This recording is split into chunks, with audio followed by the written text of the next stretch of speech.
Hey y'all, so I just got done with AW Double or Nothing 2024, and it was a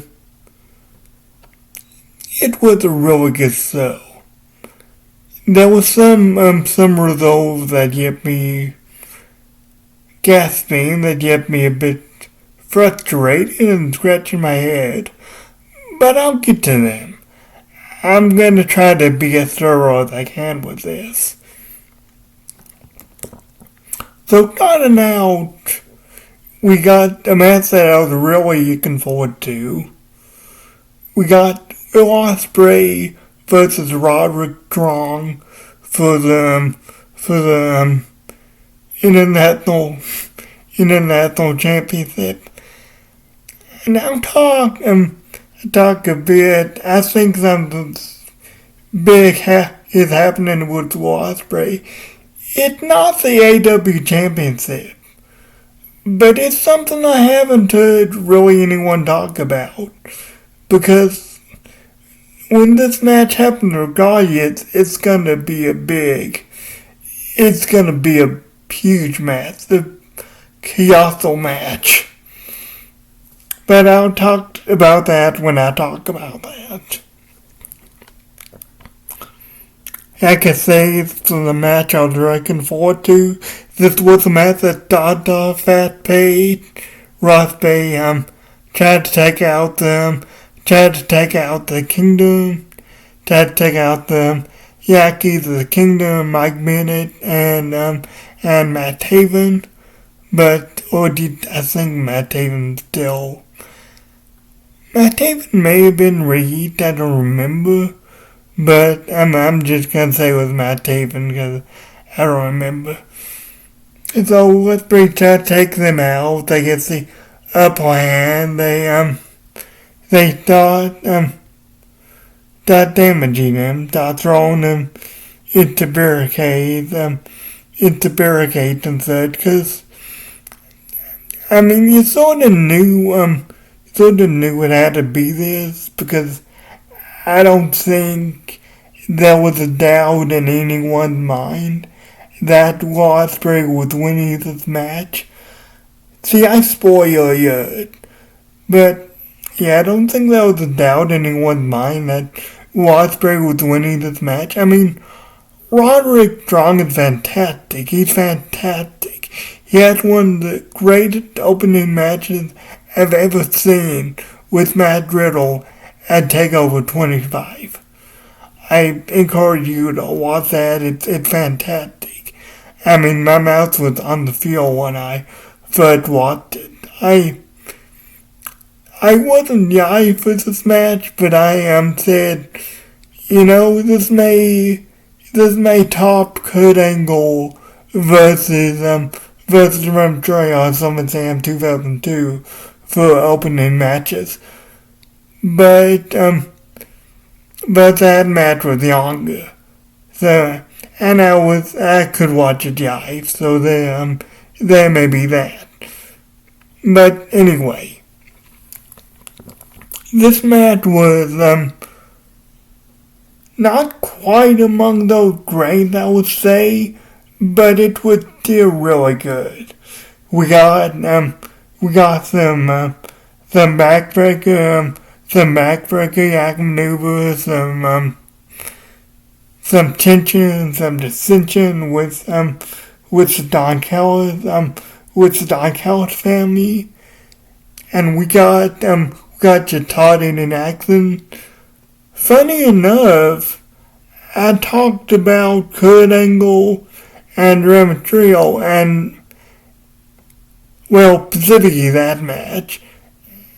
And this match went about 12-15 minutes, I say. Maybe I can say it was really, executing entrances. But I can say this was a really, really good match. We got some hard-hitting stuff, some knees, some counters, some smooth as butter wrestling between these two. It wasn't as good as I thought it was going to be, because I expected technical wizardry right out the gate, but it was more, it, I don't want to say it was more interference than anything, but it wasn't as technically pleasing as I thought it was going to be. But I could definitely see these two having another match. I mean, not only do they need to, but I could see either Adam Cole wanting Roderick Strong to go back for the international title, or Roderick Strong just doing that on his own. Because they hyped up, the announcers hyped up undefeated streaks between these men. And I don't quite remember if Roderick Strong is undefeated. He may be.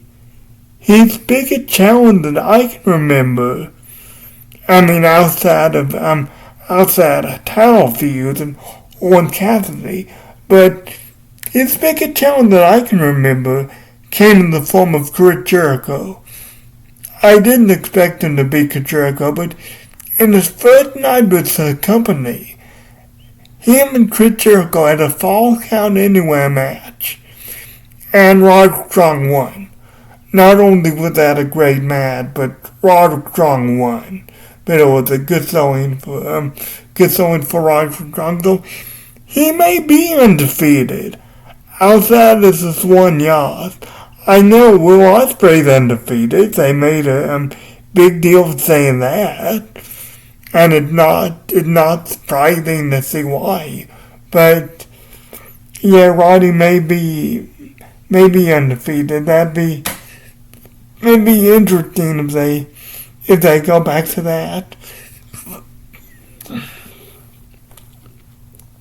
So Will Ospreay beats Roderick Strong, and Will Ospreay is the international champion. Yeah, because I was talking about this a little later. I think something big comes for him. I just don't think it's the AW title yet. I could be wrong, but I don't think it's the AW title yet. This was a really, really good match. I mean, I encourage you to watch it for yourself if you it won't take up too much of your time, but I highly encourage you to watch it for yourself. And Matt Riddle vs. Roderick Strong, which was a phenomenal match.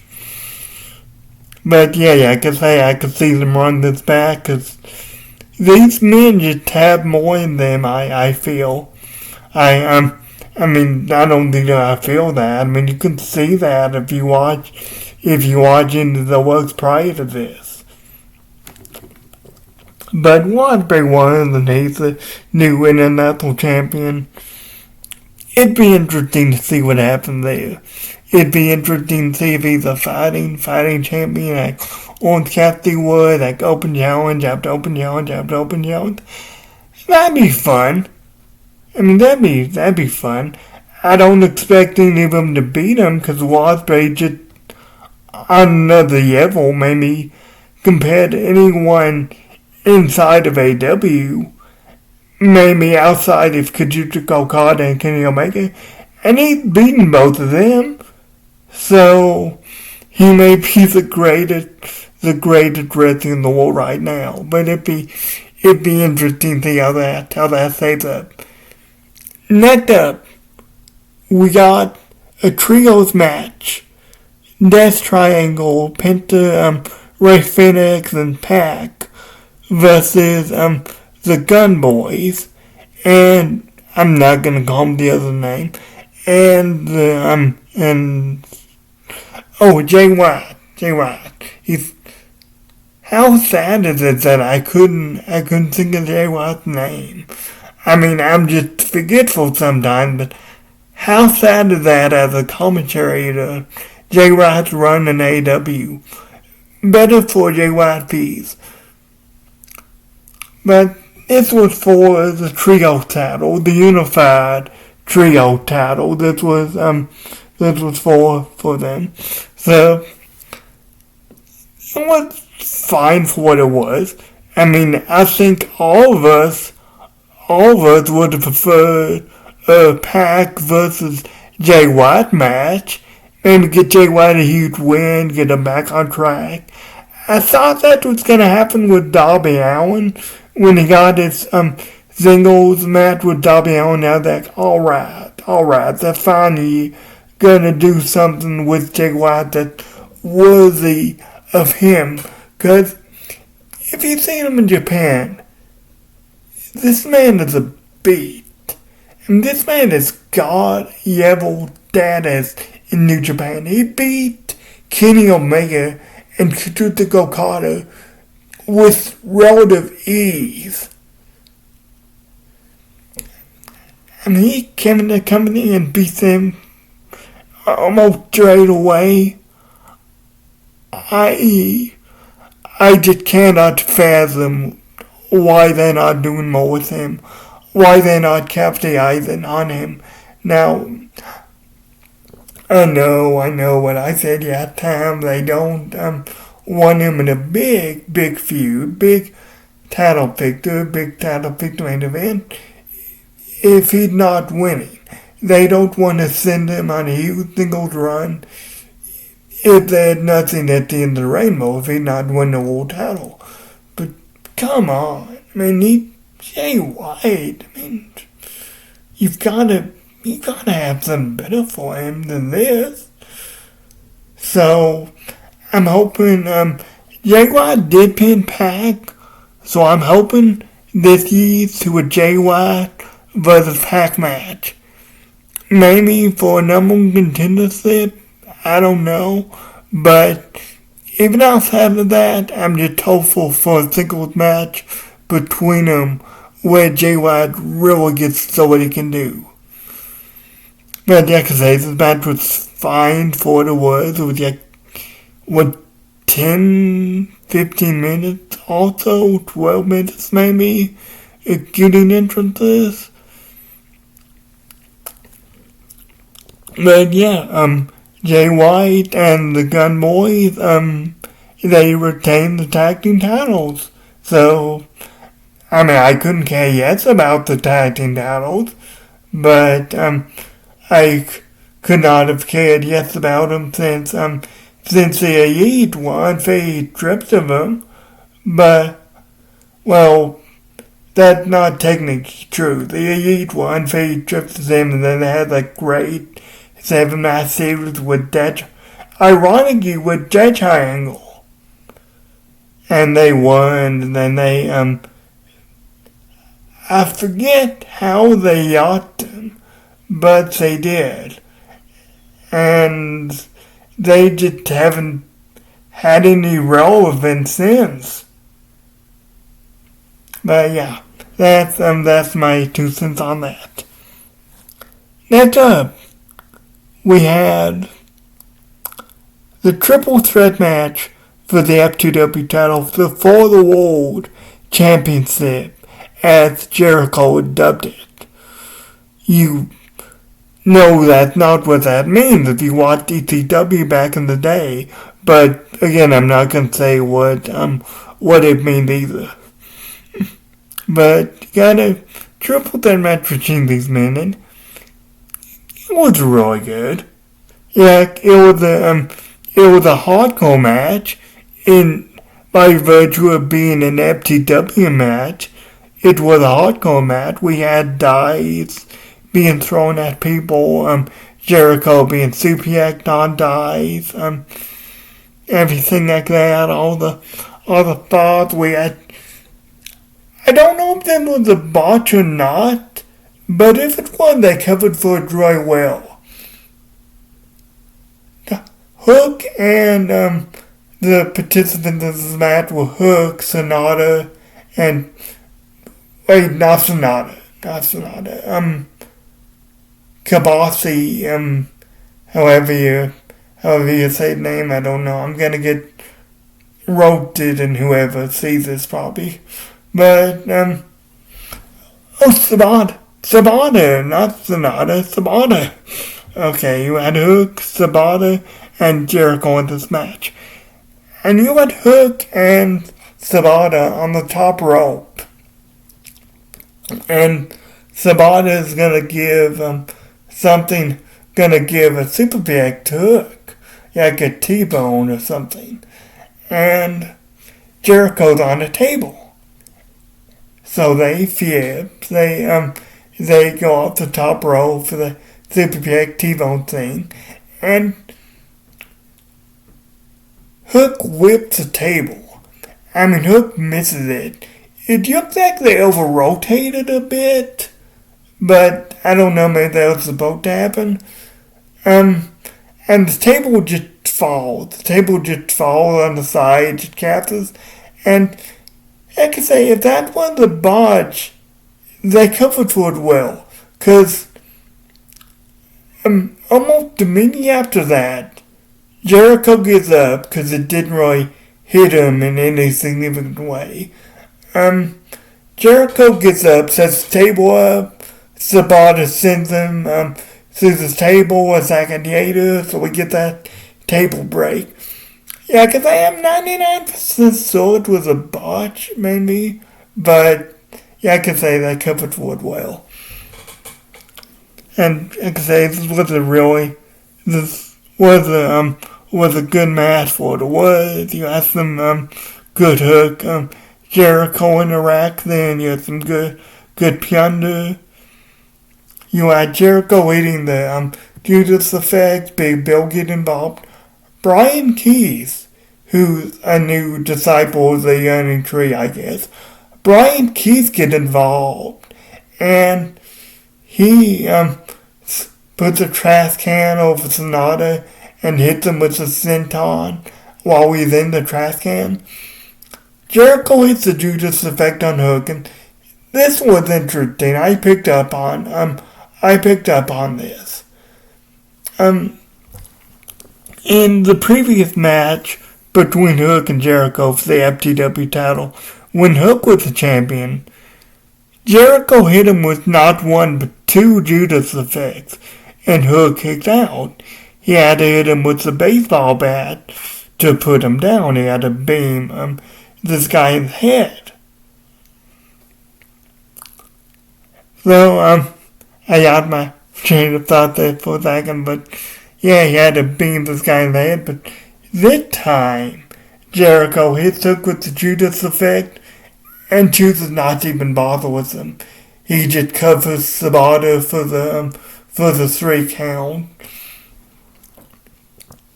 And I thought that was interesting. The commentators even brought it up. I mean, hey, Cook kicks out, or Hook kicks out of 2 Judas Effects. So, Jericho hits Hook with the Judas Effects and disregards him, just pins Sabata. So that was good. I expected another one-on-one match between Hook and Jericho. Maybe Hook done with Jericho for a while, I don't know. But, I can say, this was a good match for what it was and the time it got. So far, a lot of these matches haven't gone very long, like 10, 15 minutes. Yeah, barring entry, 10, 15 minutes maybe at the longest. But this was, so far this was a good show for what it was. Next up, we get to an infuriating part. I mean, I get what they were doing, but it was kind of infuriating.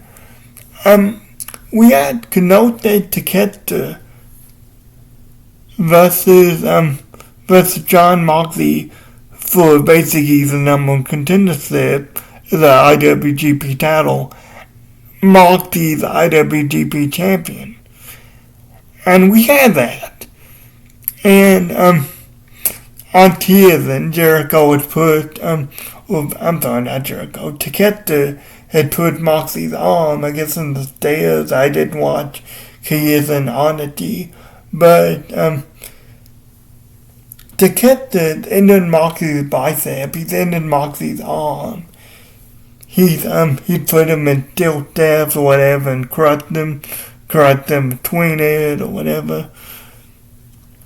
So he's focusing in on that. He's focusing in on the arm. He's focusing in on the arm with the chair. Like he puts it between the chair and he drop kicks the chair. He kicks the chair. He bulldog Moxley's arm. He twerks Moxley's arm. He jugs Moxley's arm down. He applies the Fujiwara armbar to the arm. He just focusing on it. He just focusing on it if you couldn't tell. But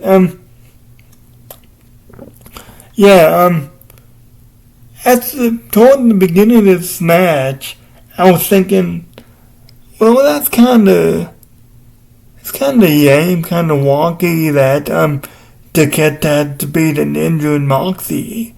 Yeah, he just beats an injured man. But then I think, well, Takeda did injure him. It's not like he's taking advantage of somebody else's work. I mean, Takeda did injure him.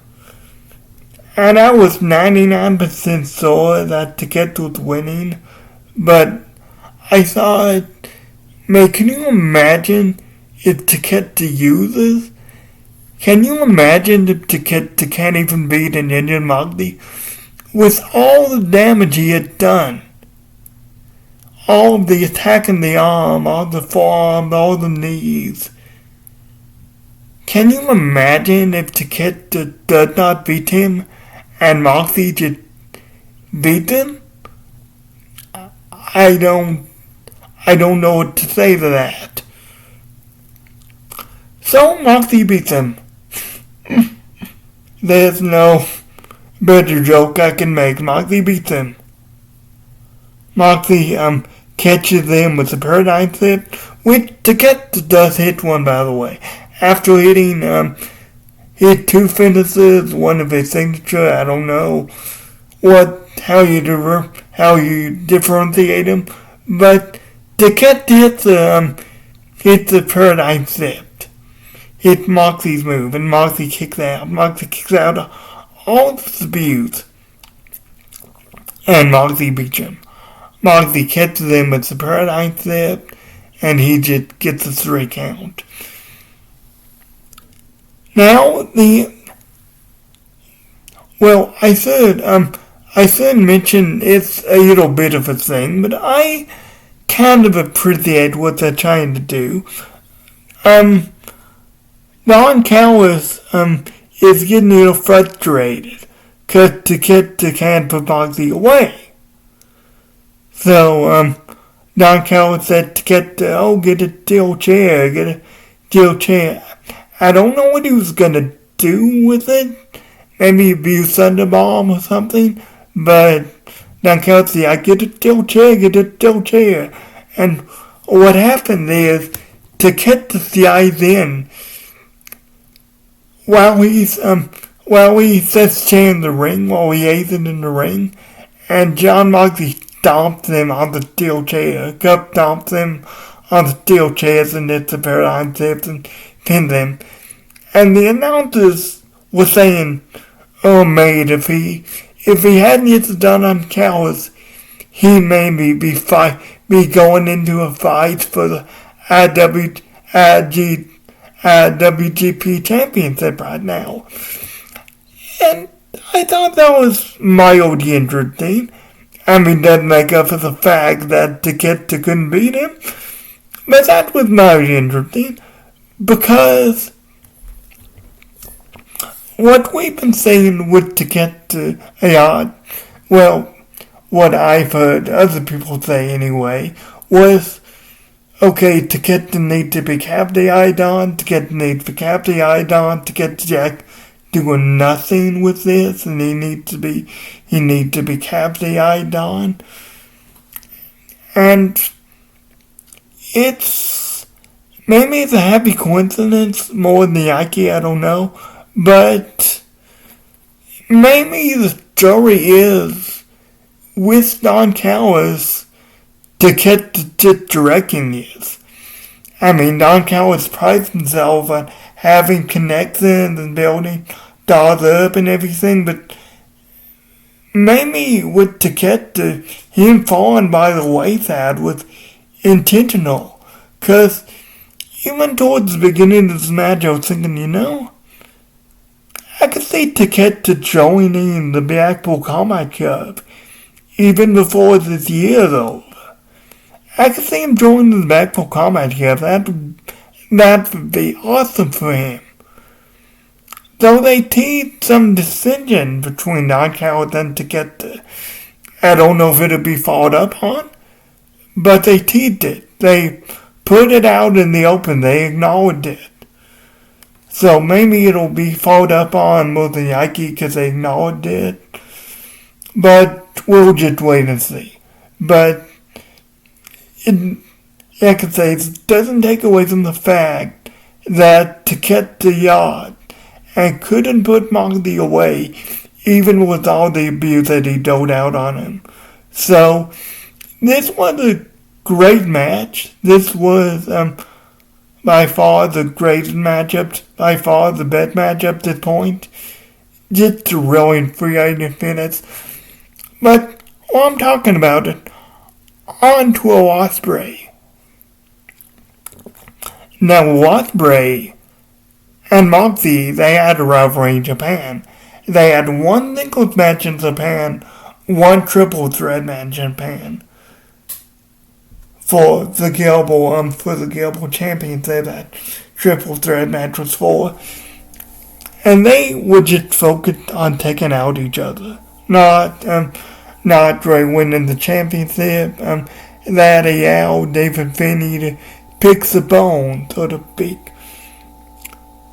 So I could see, just in keeping with that canon, since they're both in AW now, I could see Will Ospreay going for the IWGP Championship and winning it.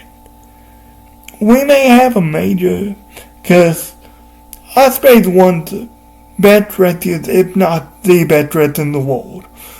So imagine Ospreay holding the International Championship, the IWGP Championship, which he has already held, and the Crown Jewel, the AW World Championship.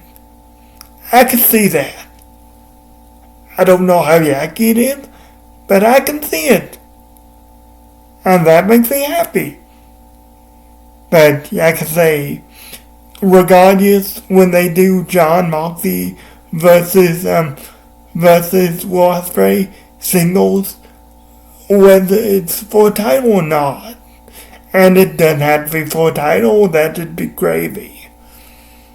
But whether it's for a title or not, because let's be honest, he doesn't have very many legitimate challengers for the IWGP Championship in AW anyway. I know he's defending it in Japan, but if they wanted to defend it on AW soil, they really should consider Ospreay to take up the challenge. And absolutely you could see Ospreay beating him because of the big deal they made of his undefeated streak. Not to mention that he hasn't beaten Moxley one-on-one. So I could definitely see that. I could definitely see Ospreay beating him. Maybe not the best choice to win the title since Ospreay's been champion before, but I could definitely see them doing it. And it's going to be big, big, big if they do. Next up, we had actually another infuriating match. We had, double whammy back to back.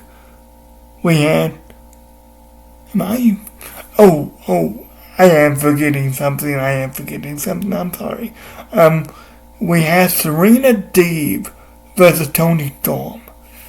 And this was a really good match.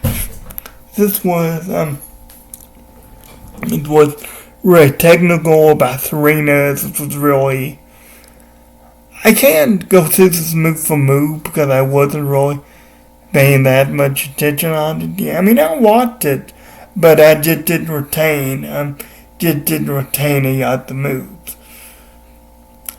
I remember at the end of the match, though, man, I feel really bad for Serena Deeb. Not in the position that she's in necessarily, but I feel really bad for Serena Deeb because the crowd was salty behind Toni Storm, and this woman came back, Serena Deeb that is, came back from 3 Caesars, came back from a career-ending, life-threatening injury, or not really injury, a happening, a diagnosis, don't know what you would call that, but yeah, I felt really bad for Serena Deeb because I didn't think she was winning here, but even though she really should have, she's fantastic, seated up something, but I felt bad for her because the crowd was salty behind Toni, but I felt like I was the only one who wanted Serena to win. Maybe I probably wasn't the only one, but that's what I felt like with crowd tonight. Not that I blame them. Toni Storm fantastic, but they just didn't. They were just overwhelmingly for Toni, which is fine. But I just felt bad for Serena in that moment. Next up, we get to the other infuriating match we're talking about. Never mind, I just thought of something, but I brought it was irrelevant. Next up, we get Malachi Black versus Adam Copeland for the TNT Championship in a barbed wire steel cage match. Now, part of me thought they would just take out the cage, so to speak, and replace it with barbed wire. Yeah, wrap barbed wire all around, make a barbed wire cage, something like that. But they didn't do that. They just had barbed wire at the top, which was kind of disappointing. I mean, kind of what I expected, but kind of disappointing. I expected them to do some needle different when this match was announced. I was like, oh, that's really intriguing. I'm looking forward to that. But no. So we got this match, and it was good for what it was. I could say infuriating, but good. Because one of the most infuriating parts about it is Adam Copeland had, or Malachi Black had Adam Copeland down. Had Adam Copeland dead to rights. Had Adam Copeland on a steel chair with a barbed wire bat. And then he stopped the pose. He stopped the pose and taunt and everything. I'm like, bro, why would you do that? You had him. Now it's gonna come back, and now it's gonna whip you and everything, and that's basically what happened. He had Adam Copeland's head to a steel chair and a barbed wire bat in his hand, going at him, and Adam recovered. He recovered and he beat him. He hit him with a barbed wire bat in the bread basket. I mean, wrapped him up in barbed wire on a table. Came up on him with an elbow off the top of the cage. And can I just say, this might have just been me, but I thought that was a horrible camera angle. Yeah, okay, souped up from inside of the steel cage, or to make it look like you're inside the steel cage, not outside of it, because you can't really see anything. But this camera angle, to me anyway, just made it look like Adam Copeland came off with an axe handle off the top rope and Malachi somehow went off the top of the steel cage, and Malachi went through the table. So that was a bad camera angle. But Adam came off with the elbow. Came off with an elbow from the top of the cage.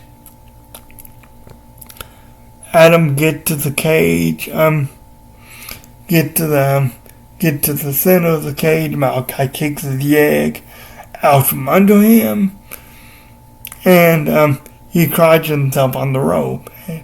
Something like, I wouldn't want to take that. I think I'd rather bleed. Which, as a guy, I understand. But at the same time, I'm thinking, boy, imagine if there'd been barbed wire there.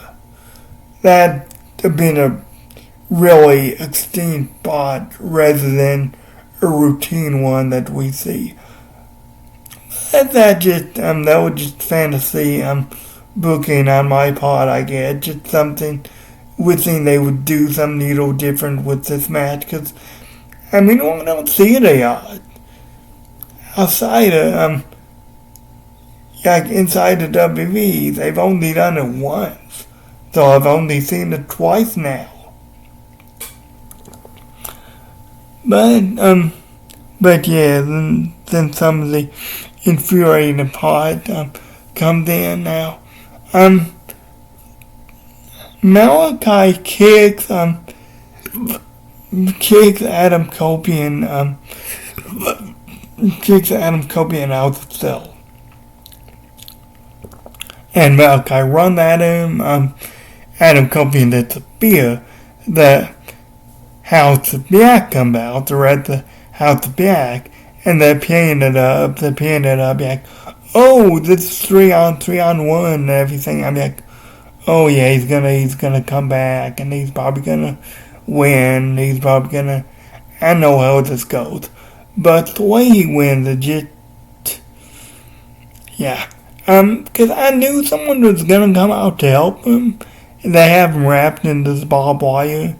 Some disgusting religious Christian imagery there. But they have him wrapped up in barbed wire.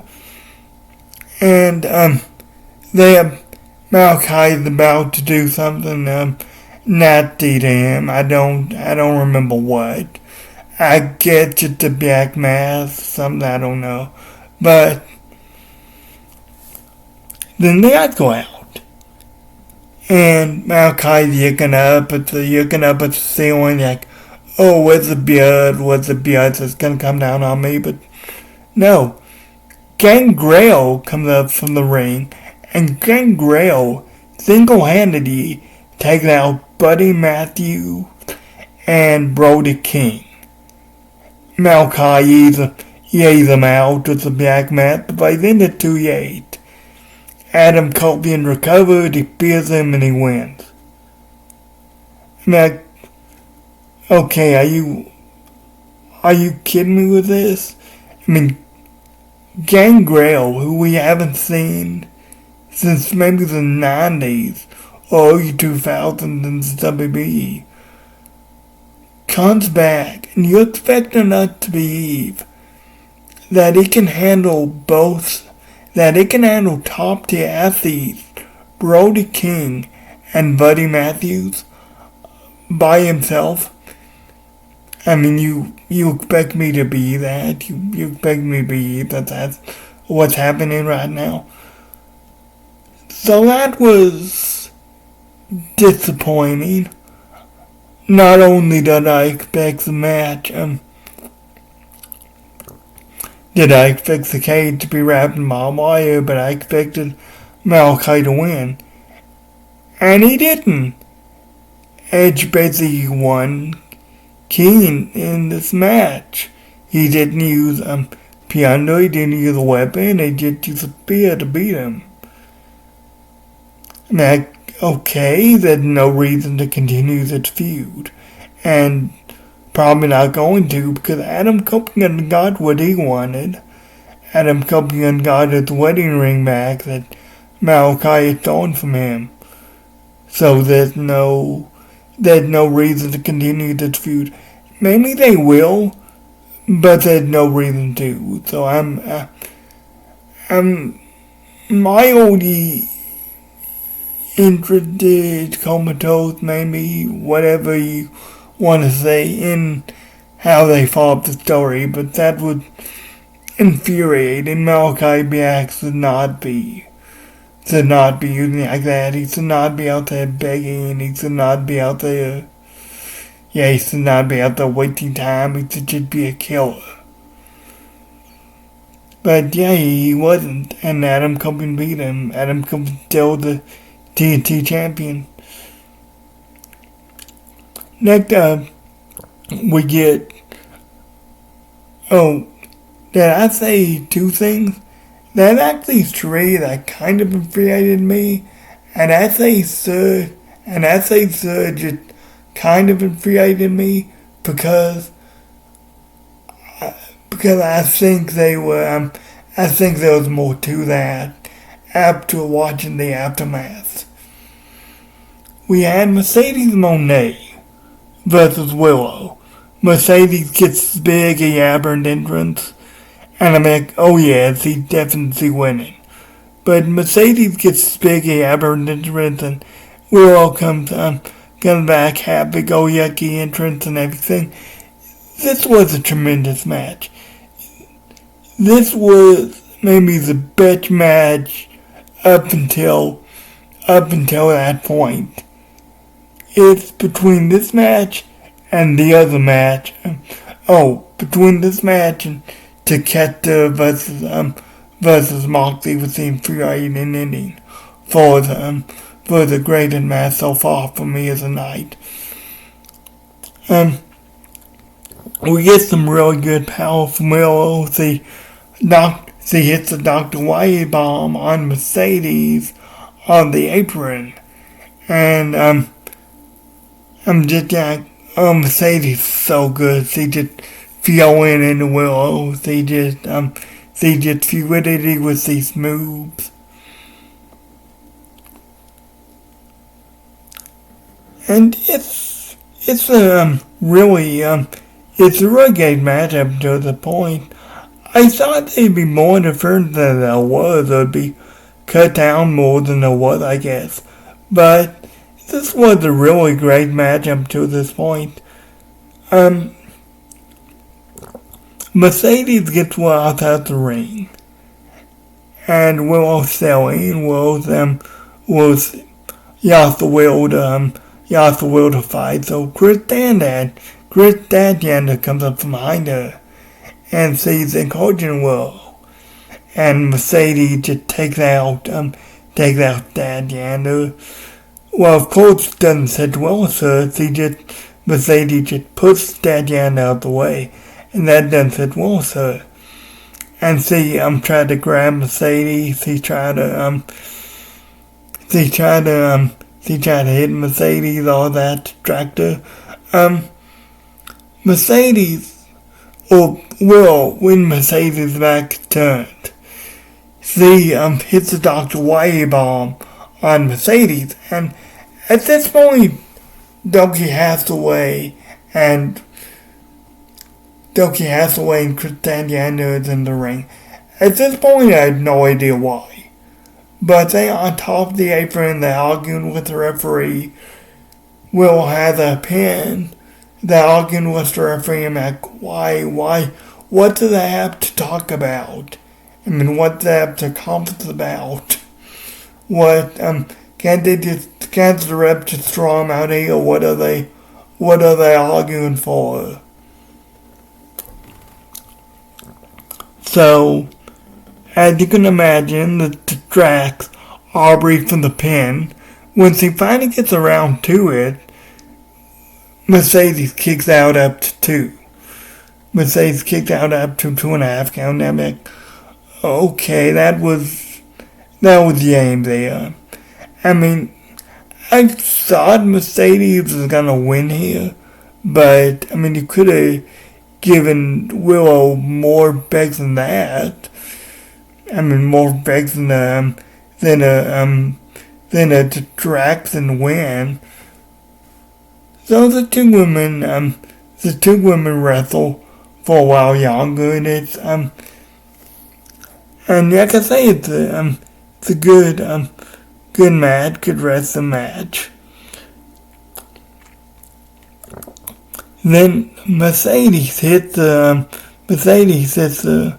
Monet drive or whatever they call that. I forget at the moment. But she is a finisher. Let's just say that. And she pins Willow. And she's now the TBS champion. And Willow gets aboard that. Abigail came back. Why aren't you aiming them? I know your character, but they called you a victory. They called you the championship. Why aren't you aiming? Why aren't you aiming them? So Dougie gets on Willow either. Maid, why you getting on Willow? Why you berating her? You caught to the match. If anything, you should be getting on yourself. You should recuse yourself from being a manager. You should do that. So Doki's berating Willow, and Chris sat down to push Doki down. Okay, that didn't make much sense. Why Doki was berating in the first place, but Dadian stood up for her, and Dadian is helping her to the back, and I'm like, okay, this is gonna happen. Chris Dadian's gonna turn on her. Well, you're on hold. Chris Dadian whips her down. She whips her down on the entranceway, and Doki just has a big smile on his face. Was that hand? Was that intentional distraction to keep Willow from winning the title? I don't know why they would turn on Willow. It's like what I thought about Brock Lesnar and the Big Show. Brock had the Big Show dead to rise. Willow had Mercedes dead to rise. Why not just abandon your plan and yet your guy will go win? But they didn't do that. But was that intentional? Was that an intentional distraction to keep Willow from beating Mercedes? Because they see dollar signs and Mercedes probably either that or Diana wants to beat Mercedes. I don't know. Which would make sense. Mercedes is by far the biggest star. But this was a really great match for what it was. Thought it was an infuriating ending, but now I think it was calculated. Next up, we get Christian versus Swerve for the AW title.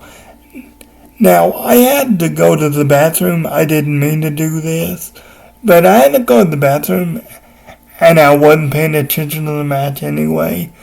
So I have to go to the bathroom for a few minutes, and when I come back, the match is still underway.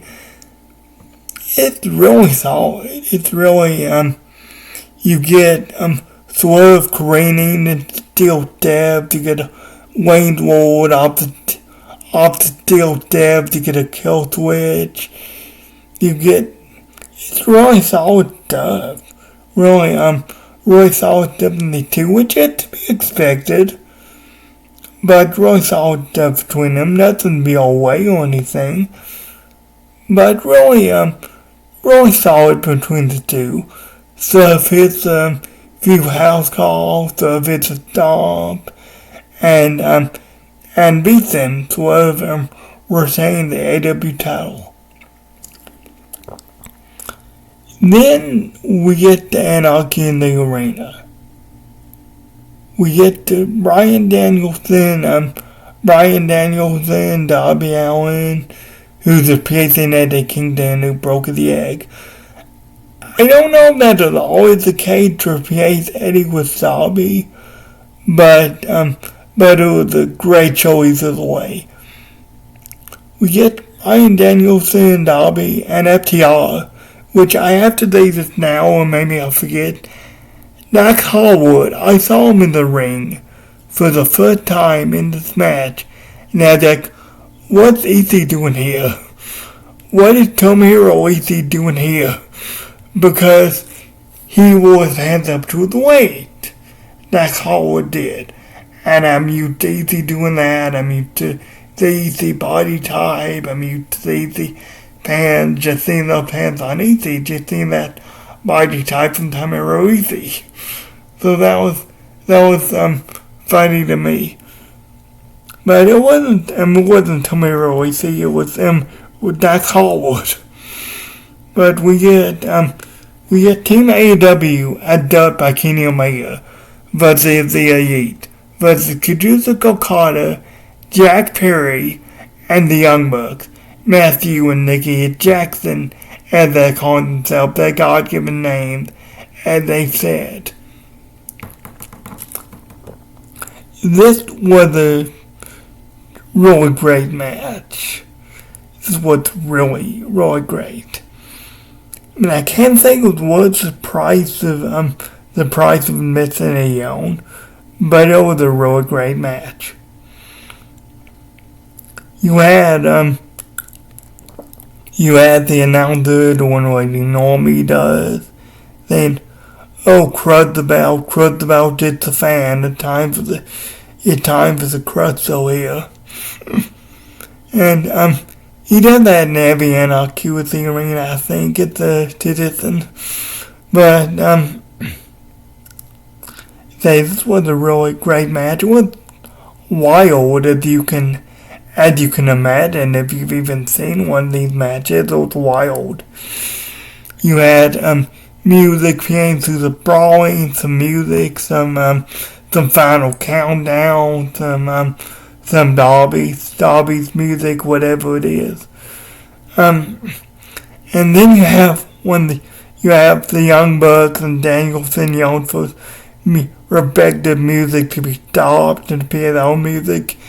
And then with final countdown playing, you have one of the Bucks going, just screaming in the microphone, cut that music, that costing us millions of dollars every time you run that through. So cut the music. We have a budget here. So that was funny to me too. We had Jack. I'm not gonna try to go this beat for beat by the way because I couldn't. But the top spots, we have Kazuchika Okada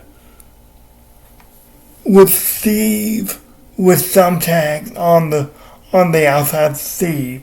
He's the Rainmaker on Dax Harwood. Those had a few those had one Rainmaker with the thumbtack Steve, and then just takes it off. I mean, he doesn't need it, but I did kind of wonder why he took it off. Like, why not just leave it on for that extra impact? But he didn't do that. We had Darby Allin setting Jungle Boy on fire, and the Young Bucks were on him with fire extinguishers right away. But we had Darby Allin setting the Jungle Boy on fire. We had Tony Khan getting involved. Who knows where he went? We had just a brawl outside the ring. DDT on Poker Chips, CPX on Poker Chips,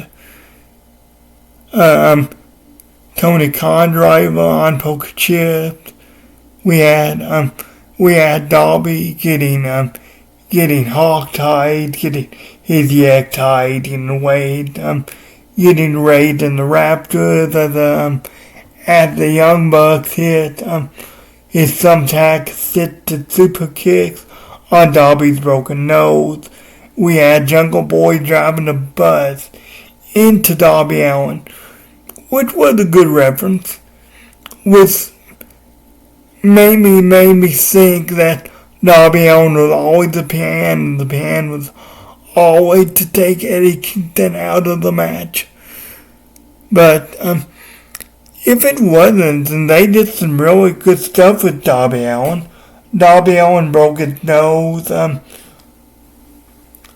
Young Buck took the protective nose covering off his face and hit some tack-assisted super kicks on a raised up Darby Allin.